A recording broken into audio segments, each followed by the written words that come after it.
Good morning, Lisa. It's great to see you after all this time. Good morning, Marissa. Thank you so much for getting together this morning. And, we've had a relationship for many years and have a lot of synergies. So I'm excited to talk with our audience today about some of the ways that we work together through the Atlanta Ronald McDonald House and charitable giving. Absolutely. Well, I just read your book, Building Your Wealth Inside Corporate America, and loved it. I think it's got a lot of great takeaways, and I am hopeful that some of the executives that donate their time to the Ronald McDonald House will dive into this book and find all of the wealth of information that I did. But one of the things I noticed in your book, Lisa, is it talks a lot about philanthropy. Tell me a little bit more why that was such a core part of this book. I think that's just simply not a normal aspect of building your wealth inside corporate America that people would think about, right? But it really is. It's important, especially for those that are in their mid to late career. We find the philanthropic conversation comes up pretty regularly with those sorts of clients. And so what we find is that, our executive clients, they're running really hard on that treadmill in corporate America. And they're having, good financial success along the way. But they get to a point where they say, am I fulfilled? What's next? Am I doing everything that I should be doing with my time and my talent and my treasure? So from a philanthropic standpoint, the conversations are twofold. One's on the financial side. Okay, what can I do more strategic today to help benefit some organizations I care about? But the other is really with their time and their life. And they think about, am I spending my time doing the things that fulfill me? What's next? When I get out of corporate America, what am I going to do with my time? And for individuals who've just been so busy and haven't taken the time to think about the causes they care about or what really tugs at their heartstrings, we encourage them to just slow down and think about that and experience that. And, pre-COVID, there were lots of opportunities to go do a tour, for example, at the Ronald McDonald House, or to meet some of the families, serve meals. We know that's been a little bit more challenging, but I know for me, one of the things that attracted me to your organization was watching some of the videos of the families that you've served. And the Edsel family is one that always comes to mind. So I would love to share the video that I watched recently of the Edsel family, and hopefully our viewers can see a little about what I'm talking about tugging at your heartstrings. So Absolutely.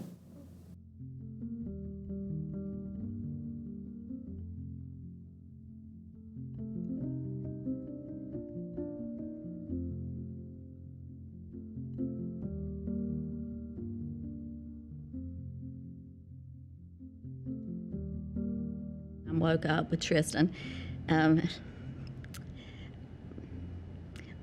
with concern in her voice. And she was like, Mama, something's wrong with Tori's hand. She can't move it. I'm like, Tori, what in the world? And she can't speak plain. And so we go to the hospital, and she tells us that Tori might not live. She says a lot of things, but basically Tori might not pull through it. And that's like a stab in the gut for me as a mama. I couldn't breathe. At that point, I just said, please go save my baby. And she said, I'm a mama too. She hugged me. She said, I'm a mama too, and I'm gonna try my best to save your baby. Her whole skull on the left side, all the way down to her forehead, was taken off. About 2 weeks after that, the bleed removal, she had an arteriogram that found the AVM and the associated aneurysm. They decided to go immediately into surgery the next day. And so we were there for another week, and then we came to Atlanta. Thought things were looking up.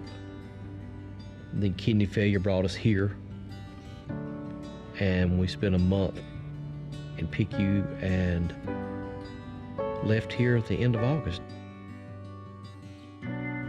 Had no clue what the Ronald McDonald House was. I knew what it was. You could go stay there. And I was just overwhelmed, just overcome.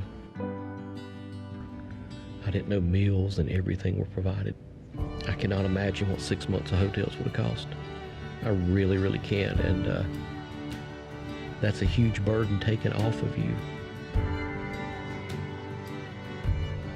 I heard someone say this: the Ronald McDonald House should not be named the Ronald McDonald House. It should be named the Ronald McDonald Home, because it's not a house, it's a home.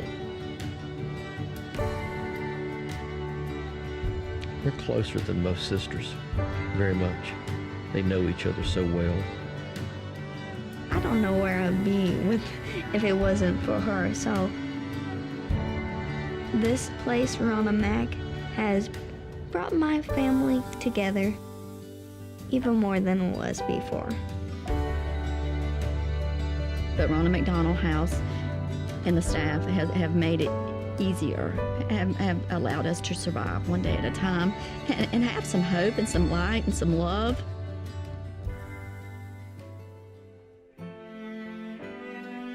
Having the dogs come here has been Betty Lou and the other dogs has been Tori's love, absolute love. Great therapy, great pet therapy. And Tori actually has a dog and wants to be the Betty Lou in Columbia.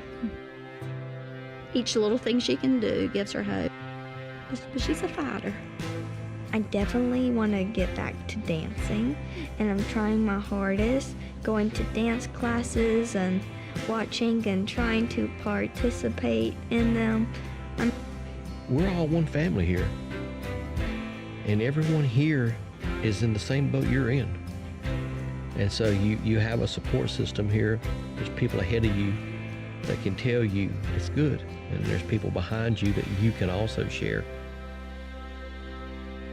All the love in here, it's amazing. It's like if you're having a bad day, there's no way you can have a bad day in the Ronald McDonald House. It's just wonderful. You know, the words thank you seem cheap. They're insufficient because people don't know what a difference they've made. Thank you a lot. Thank you like times a billion.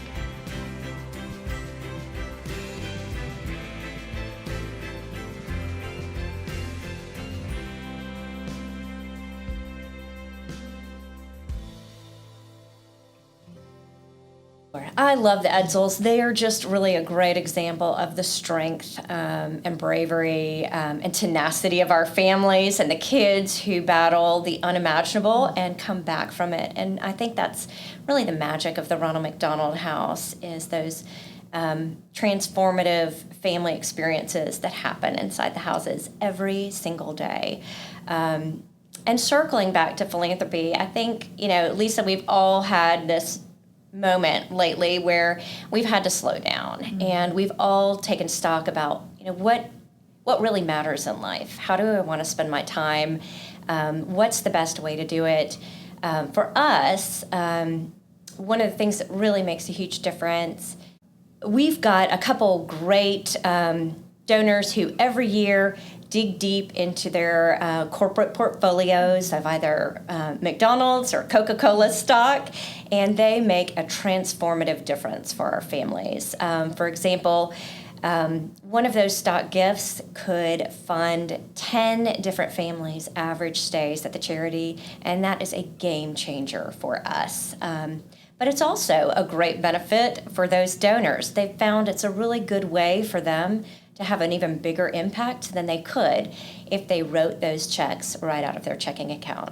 Lisa, tell us a little bit more about that from a stock perspective and how other corporate executives might want to look at that when they're thinking about their plans. Yeah, I think that's a wonderfully huge strategy for a number of reasons. To your point, they can do more with their dollars that they're giving. But, corporate executives, they simply have limited ways to save taxes each year. Taxes are a huge aspect of every area of someone's financial life. And so how you can reduce your tax bill each year and have more money either for, your savings or your giving is a really key part to financial planning. So one of the things that we really love to help our corporate executive clients do is to take their company stock and use that to gift to charity, or to set up a donor advised fund, which is essentially like a brokerage account just to be used for charitable giving purposes. And so in your example with Coca-Cola, somebody who has been investing in Coca-Cola stock for many years, or maybe receiving restricted stock or stock option grants, they've got a gain in these shares. If they were to sell those shares and give the cash to charity, they're going to pay capital gains tax when they sell those shares. And yes, they'll get their charitable tax deduction.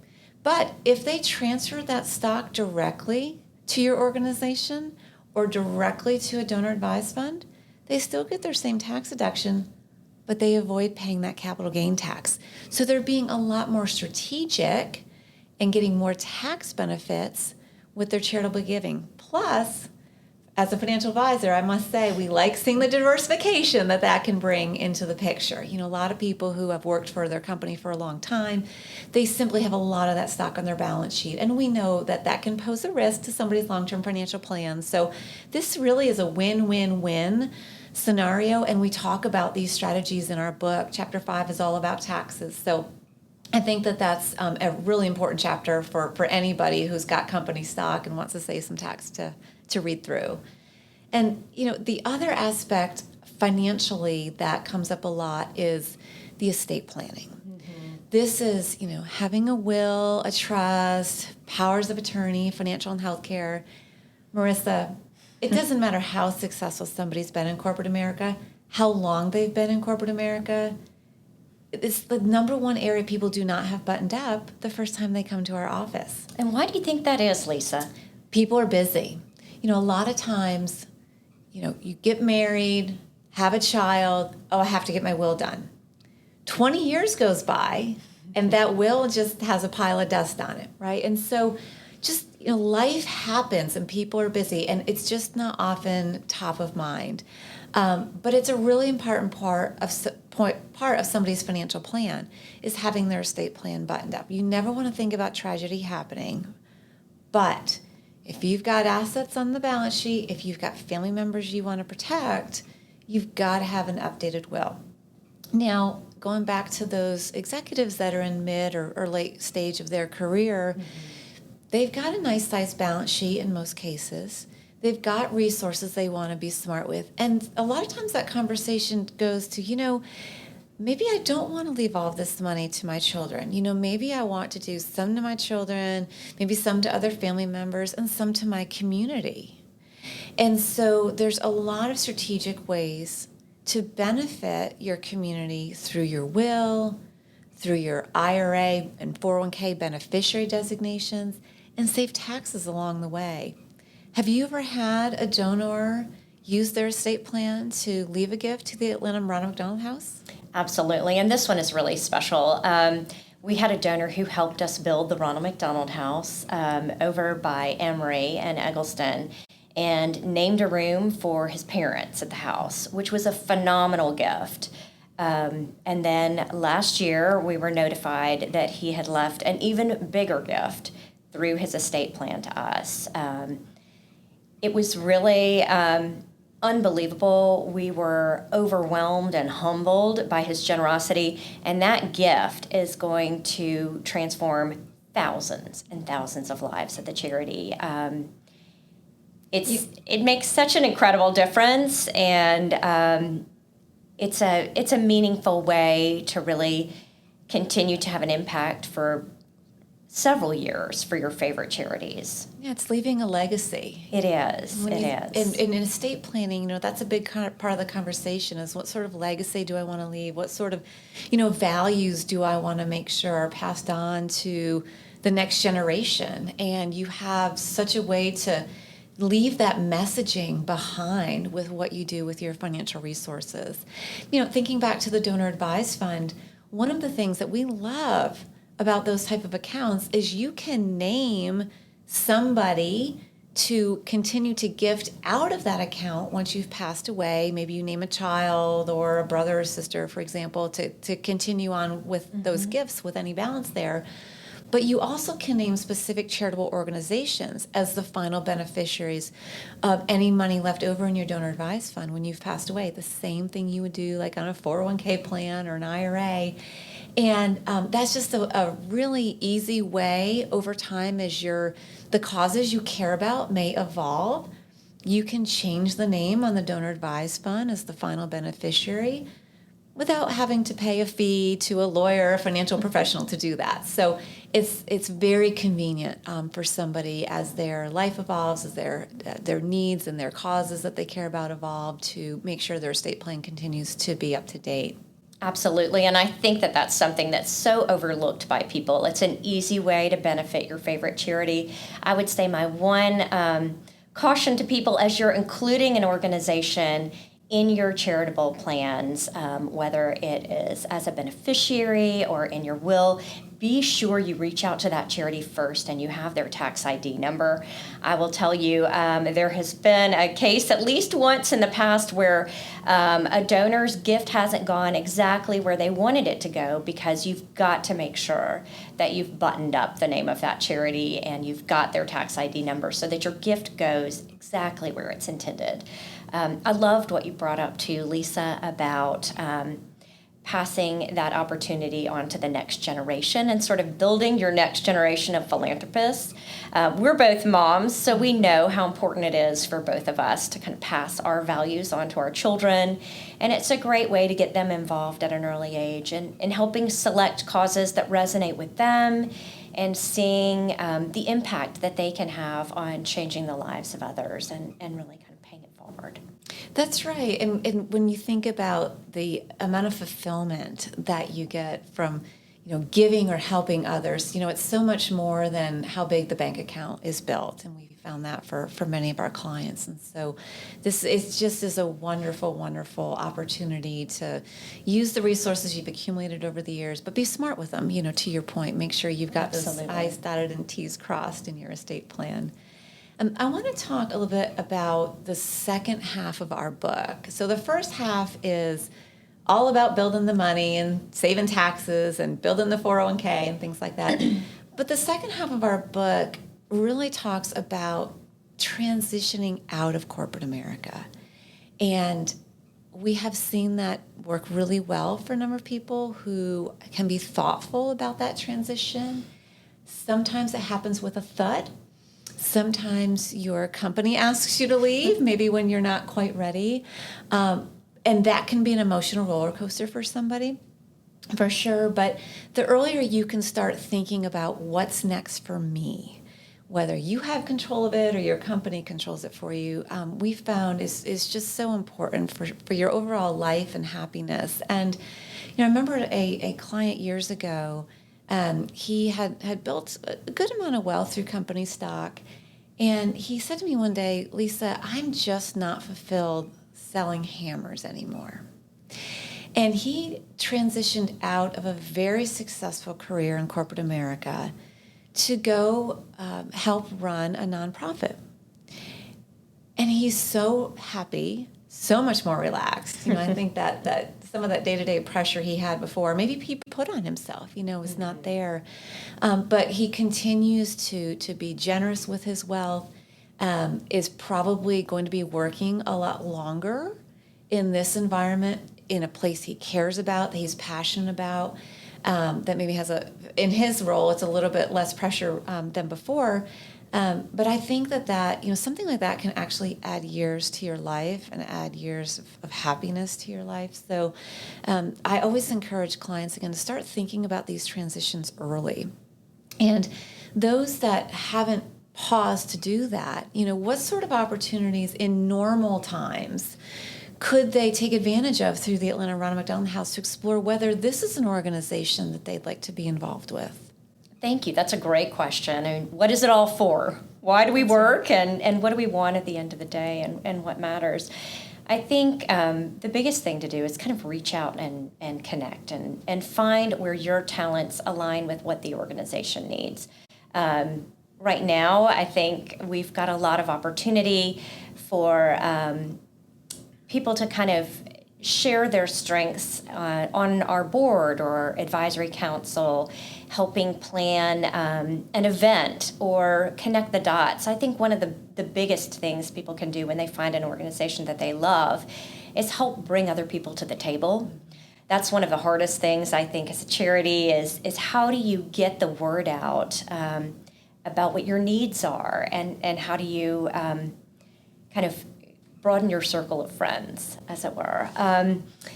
In normal times, great opportunities at the charity are planning, cooking, and serving meals to our families, providing activities for families. And one of my favorite things, one of our advisory council members and his daughter would come and do cookie baking and decorating with the families. And it was a sweet father-daughter experience, but it was really, really embraced by the families. Lots of fun. Whatever your talent is, whatever your passion is, I think organizations embrace having those executives come and bring those ideas to the table. And it can be transformative. You could change, help an organization redo its strategic plan. Maybe it is looking at their technology, and that's an opportunity a lot of times for a lot of nonprofits is, do they have the right technology in place to leverage them the way a corporate organization might? One of the things I love about being in Atlanta, our community, the business leaders in our community, many of them have a philanthropic bent, and they try to bring that into their organizations. And so I know I have a client a number of years ago, she was running a group that she led at Coca-Cola, and she said, I've been looking for a team building activity that we can do, in the community, and, serving a meal or things like that in normal times would be a great opportunity. But for any successful business leader in corporate America, that's part of bringing your team together, of building those connections, of, doing things that can bring joy to your team members. I think when we're able, and we as an organization, Brightworth has done this as well. We've gone out in the community and we've painted walls and we've built fences and served meals, and it's it's a fun day. And so again, in normal times, I think those are great opportunities for corporate executive individuals to look at as they're leading teams. Absolutely. And we've got a great resource under normal times, Lisa, and so hopefully we'll get back there soon, where a corporate group can do a team building exercise at the charity and then stay and have a mini on-site retreat. So it's a great way to give back, to really see what the organization does, and also to kind of get those creative juices flowing off-site. Lisa, thank you so much for your time today, for sharing your wonderful book, and for being one of our legacy advisors at Atlanta Ronald McDonald House Charities. We are so grateful for you and the incredible wisdom that you bring to the Atlanta community. Oh, thank you, Marissa. I really appreciate the opportunity to share a little more about our book, Building Your Wealth Inside Corporate America, Financial Strategies for Today's Executive. And for our viewers who would like to request a complimentary copy of our book, you can do so by visiting our website, brightworth.com/CPE. Or to learn more about our organization, you can visit our website at brightworth.com. And to learn more about Atlanta Ronald McDonald House Charities, as to how you can leave the organization in your estate plans, or learn more about getting involved as a volunteer, please reach out to me at marissa.greider@armhc.org. You can also visit our website at armhc.org. It's Atlanta Ronald McDonald House Charities. Thank you so much for your time today.